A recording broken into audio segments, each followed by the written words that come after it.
I'm continuing on with the explanations and goings on about why we need to look into modifying the position of the pad location in the Dyisland Calipers, and this is true for pretty much their entire lineup. And we can't complain too much with the price of these calipers versus some of the higher end lines, especially with how simple some of these modifications are. Most of this has to do with the placement, and as you can see with this placement from the factory, and you can see this in some of my earlier videos, but this is kind of the wrap up in this 4X caliper. You get this light angle reflecting well, so you can see here we've got the pad. We can actually see the piston is completely above the pad backing plate on the front and the back. And so what that does is it leaves so much of the bottom of the pad exposed, or of the backing plate. And that ignore the angle of the pad right now, because that's not representative of what it would be while it's operational.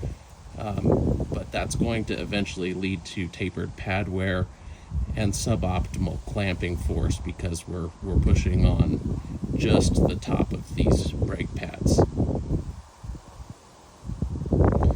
So the answer to that, as I've gone over in previous videos, and on these pads, because they are held on just by this single point, is to simply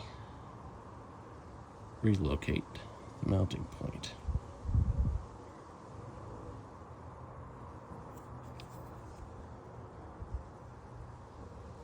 And I will take these pads all the way out later in the video. So by simply moving them up,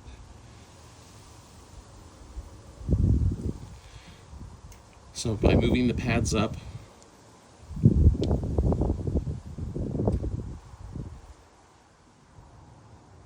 we're able to keep them right in line,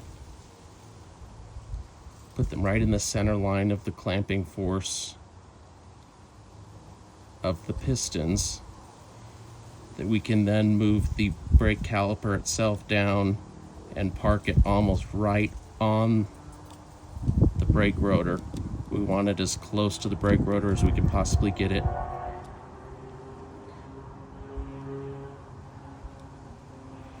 And then we don't have any piston showing at the top, which is what we want. Sorry about the wind, guys. We are in that season here in Colorado. So there you have it. And that's as simple as, well, I say simple. It's as simple as using a drill very carefully.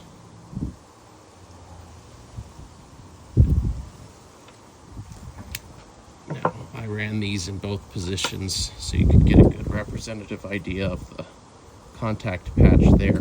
Obviously, the higher up is the previous or original pad location, and you can see that those pistons are pressing right at the top and even going off of the pad surface area there. And then the second one here, it's nice and centered, and all it takes is a simple re-drill.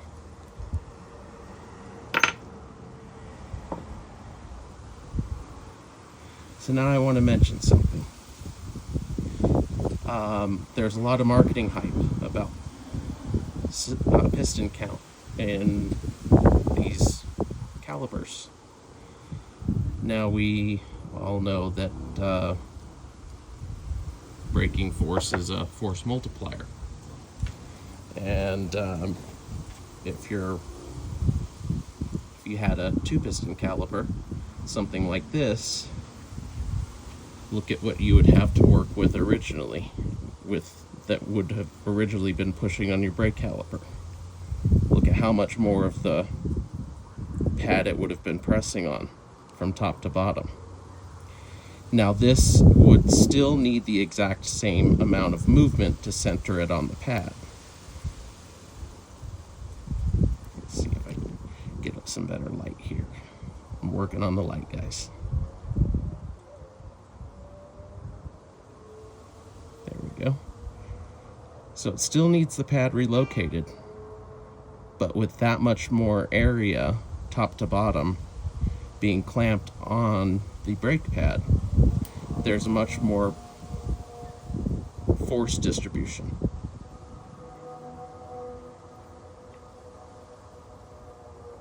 So now we've got our two brake calipers here. One 4-piston, one 2-piston. A 4-piston caliper for 14mm pistons, or two 22mm pistons. Both are aluminum pistons. I mean, what would your preference be? I will tell you guys that my preference day in and day out is the 2-piston. And let's do some quick math. Thankfully, I've already done it.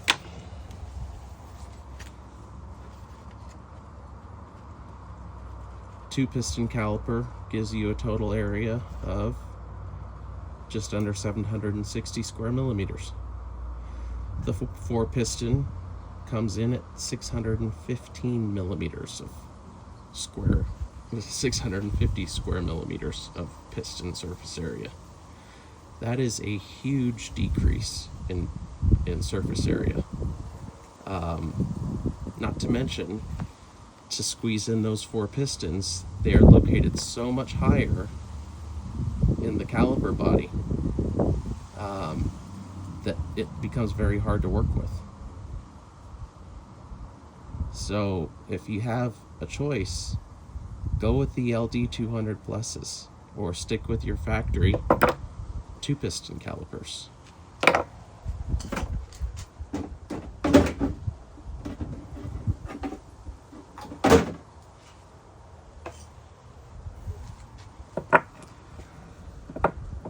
The same goes with their larger line of calipers as well.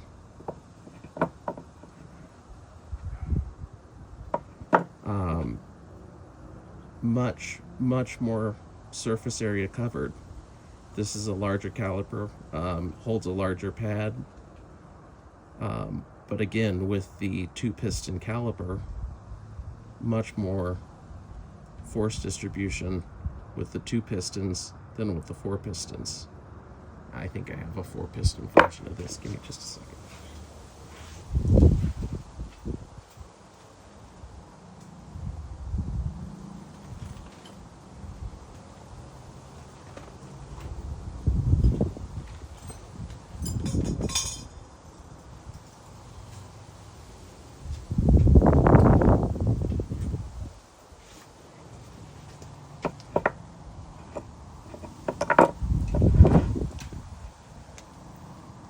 So there's the M4X, and then I forget what this one is.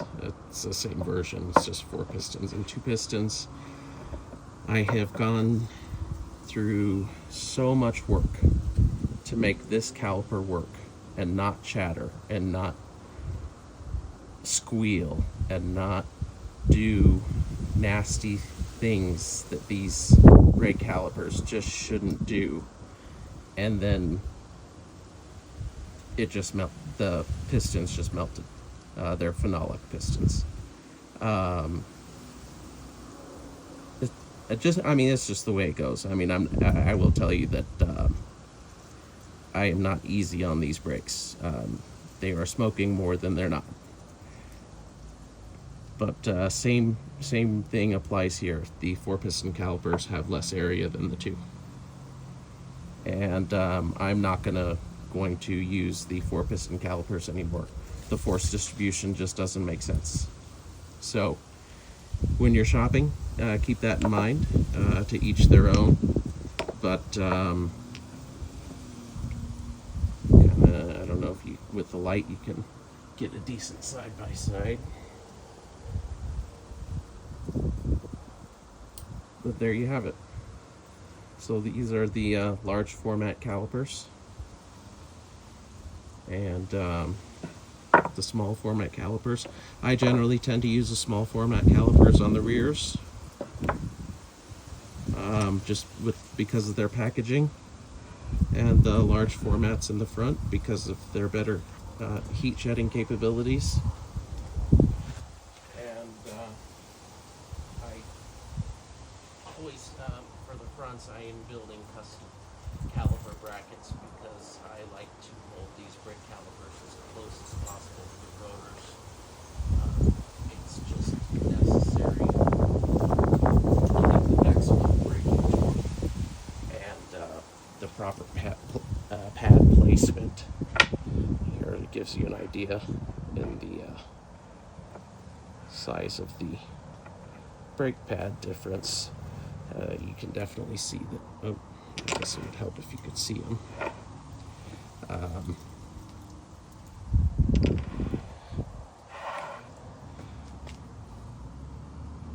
These larger brake pads can definitely shed a little bit more heat.